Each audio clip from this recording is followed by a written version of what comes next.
cybermandai.cl. Pueden participar mandando sus comentarios a través de las redes sociales Facebook y Twitter utilizando el hashtag. Este lunes finalmente comenzó uno de los eventos de e-commerce más importantes de nuestro país. Se trata de una nueva versión del Cyber Monday. Vamos a conocer cuáles son las recomendaciones finalmente que entregan los expertos para realizar una compra segura. Para eso nos encontramos con la abogada Lía Rojas. Ella es la directora de Abogados Rojas.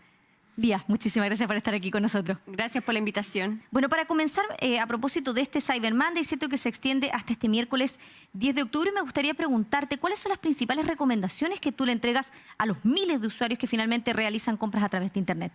Bueno, la principal recomendación es que al momento de efectuar la compra puedan ya sea hacer un pantallazo o guardar la información acerca de cuáles fueron las condiciones en las que se ofreció el producto, para que eso sea respetado finalmente por el proveedor, porque muchas veces se producen diferencias entre el precio ofrecido, el precio que se cobró, las características del producto, entre, bueno, tantas otras cosas que pueden suceder. De hecho, a propósito de eso que comentaba abogada, también en las primeras horas del Cyber Monday ya hubo una serie de reclamos del usuario a través de Twitter, por ejemplo, alegando en contra de los precios, ¿cierto? Porque mucha gente dice que finalmente no es el precio más barato el que se ofrecen algunos productos en esta fecha.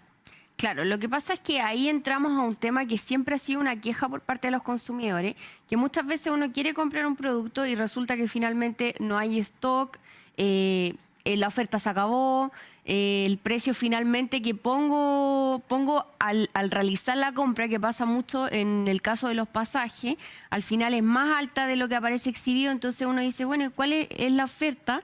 Si en realidad estoy viendo aquí que tengo una serie de trabas, y finalmente estoy pagando un precio mucho mayor que al que estaba exhibido.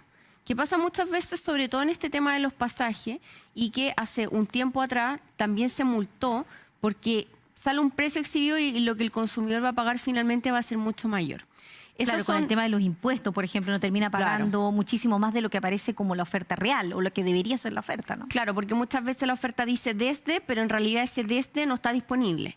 Entonces es importante que el consumidor realice reclamos para que en el futuro esto no se vuelva a repetir, si es que efectivamente se ve enfrentado a esta problemática y en el caso que se sienta obviamente perjudicado, poner un reclamo para efectos de que se le indemnice por los perjuicios que sufrió.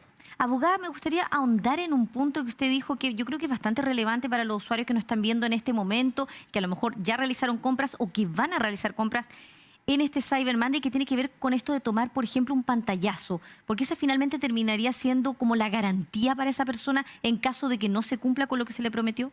Claro, efectivamente, porque ahí están todas las condiciones en virtud del cual este producto se ofrece al consumidor, que el proveedor tiene la obligación de transparentar de la mejor manera posible todas las características para que el consumidor entienda de manera correcta y transparente qué es lo que está comprando, cuáles son las condiciones, cuáles son las características, etcétera. Entonces es muy importante guardar ese respaldo porque eso va a permitir el día de mañana eventualmente reclamar y exigir que el producto se llegue a las mismas características de lo que se ofreció. Ahora, ¿cómo se puede hacer finalmente una compra segura? Ahora que tenemos cierto este gran debate de la ciberseguridad en nuestro país, hemos visto ciertas filtraciones masivas de tarjetas de crédito de varios usuarios. Entonces, en ese punto, ¿cómo se puede hacer finalmente una compra segura en este tipo de eventos masivos? Claro, lo que pasa es que ahí páginas de empresas grandes generalmente dan mucho más seguridad a los consumidores. Y fijarse igual que sea una empresa que esté establecida, porque la oferta hoy en día que tenemos por internet son muchas. O sea, es muy fácil como inducir al consumidor a caer y comprar algo y, bueno, ingresar los datos de una tarjeta que finalmente se pueden filtrar. Ahora, hemos visto empresas muy grandes que han sido objeto de hacker y que finalmente no existe como un consejo único para el consumidor en orden a resguardar sus datos personales a la hora de comprar, porque hemos visto que muchas veces eso se ha vulnerado en empresas que tienen alta seguridad, en empresas grandes, no en empresas pequeñas, pero en general el consejo para los consumidores es que sea un sitio seguro y para eso hay que fijarse que la página tenga un candadito al lado al momento de pagar y que cumpla con los estándares ya sea o de WebPay o un sitio seguro de pago. Eso mismo, que sean plataformas conocidas, o sea, que la persona también esté atenta para que finalmente no vayan a filtrar sus datos y sean utilizados de mala manera, ¿no? Claro. Porque esto puede ser utilizado, muchas veces pasa en el extranjero, no aquí mismo en Chile.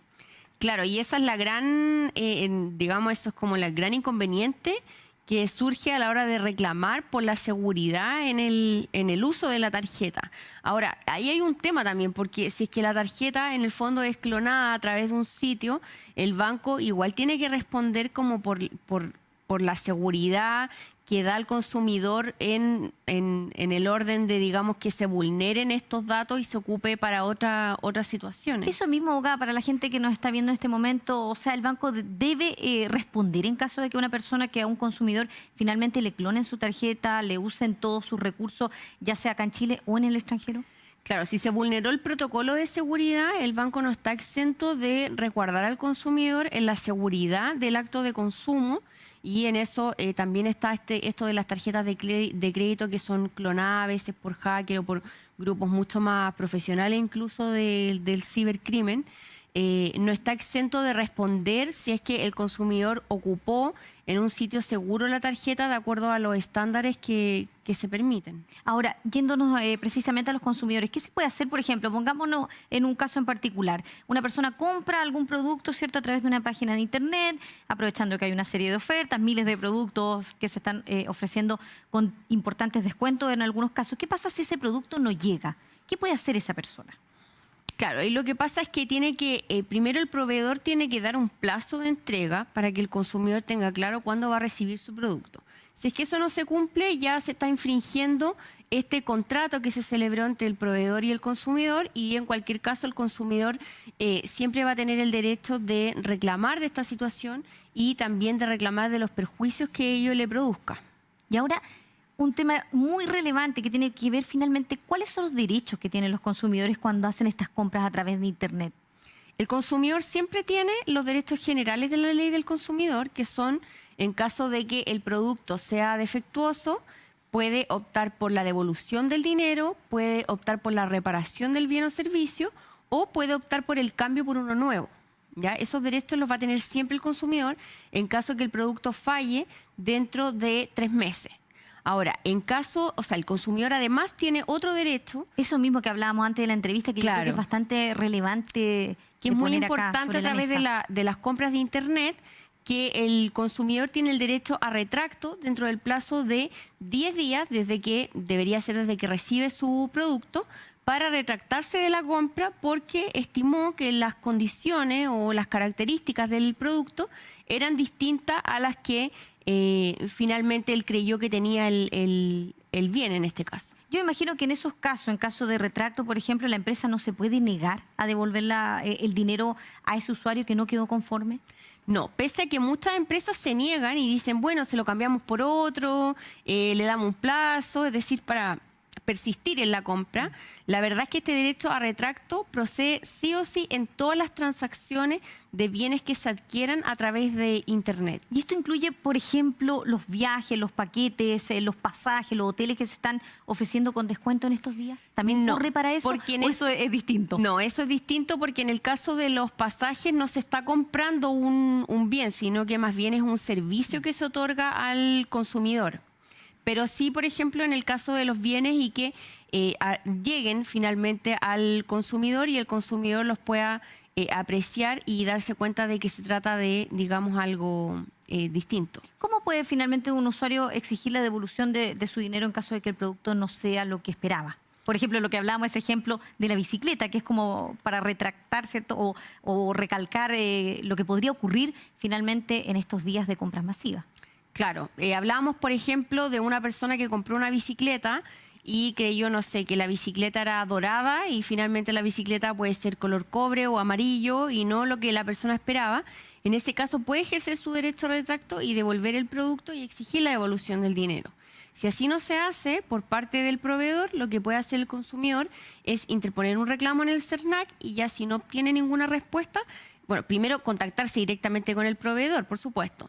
Después ir al CERNAC y ya si eso no resulta o no tiene ninguna respuesta favorable, lo que se puede hacer es interponer una acción, una demanda ante el Tribunal de Policía Local de su comuna. Eso mismo, para recalcar ese punto, ¿qué hacer en caso de que no haya respuesta? Porque hemos visto que muchas veces pasa, o algunos de los reclamos principales de los usuarios cuando terminan estos eventos, es que finalmente no hay respuesta. Por ejemplo, cuando los productos no llegan en la fecha que se había acordado o por otros motivos que puedan surgir a lo largo de este proceso. Claro, lo que pasa es que hoy día el SERNAC no tiene atribuciones para obligar a los proveedores a contestar respecto de los reclamos que se realizan a través de su portal. Entonces, muchas veces puede ser que el consumidor haga un reclamo y que ese reclamo no tenga ninguna respuesta por parte del proveedor, ya que hoy día con la ley que tenemos eso no es obligatorio. Si no recibe respuesta, tiene un plazo de 6 meses para reclamar ante el Tribunal de Policía Local de su comuna, en donde puede exigir la devolución del dinero, pero además una indemnización de perjuicio por, digamos, todas las molestias que le llevó no recibirlo, qué es lo que esperaba, qué es lo que pensaba hacer con ese producto. Muchas veces hay gente que dice, bueno, yo sufrí un gran perjuicio porque era un regalo que yo tenía para el cumpleaños de alguien y pasó la fecha, el regalo no estaba. No llegó, claro. Claro, entonces eso significa un perjuicio moral que también se tiene que indemnizar. Todo eso va a cambiar un poco una vez que entre en vigencia la nueva ley que modifica la ley del consumidor, en donde el SERNAC va a tener mayores atribuciones para poder fiscalizar y multar a las empresas, ya que hoy día, a pesar de todo esto que existe y que el consumidor finalmente tiene una acción para poder reclamar, igual queda como un poco en la impunidad y el consumidor se ve un poco solo, enfrentado muchas veces a estos proveedores que tienen grandes estudios de abogado, que siempre van a contar con una asesoría para enfrentarse al consumidor. O sea, vamos a tener que esperar a ver qué pasa, ¿cierto? Ya pensando en el Cyber Day de mayo del próximo año, porque ahí ya va a estar el SERNAC con todas estas atribuciones adicionales, ¿cierto? Que incluye esta nueva ley que fue aprobada hace algunas semanas atrás. Claro, exactamente es así, pero sin perjuicio de eso, hoy día igual existe una ley que permite a los consumidores de todas maneras entablar acciones sin que sea necesario contar con la asesoría de un abogado. Por lo tanto, de repente es una lata, claro, tener que vivir una experiencia de una compra que no se produjo en las condiciones que uno quería y más encima tener que ir al tribunal y reclamar. Pero si no hacemos un movimiento y no reclamamos como consumidores y ejercemos nuestros derechos, la verdad es que nada de estos cambios se hubieran producido y esto es parte de lo mismo. Ya para ir cerrando, finalmente las empresas también arriesgan multa en caso de que no cumplan con lo que prometen en este tipo de eventos de ventas por Internet. Claro, también se arriesgan multa, pueden ser multados, depende del servicio que se haya ofrecido, etcétera, pero también pueden ser multados incluso en los procesos que el consumidor ejerce ante los tribunales de policía local, sin perjuicio de las indemnizaciones que procedan, que ya pueden ser bien la restitución del dinero, una indemnización, indemnización por daño moral. Igualmente, en todos los procesos, de manera general, siempre la empresa va a arriesgar una multa en caso de ser condenada. Abogada, le agradecemos haber estado aquí con nosotros. Muchas gracias por la invitación y bueno, ojo con los consumidores, que sigamos ejerciendo estos derechos, pese a que viene un cambio importante posteriormente, no nos quedemos dormidos y existe una ley que nos protege. Muchísimas gracias. Y a ustedes los dejamos invitados a seguir conectados aquí en latercera.com y pulso.cl.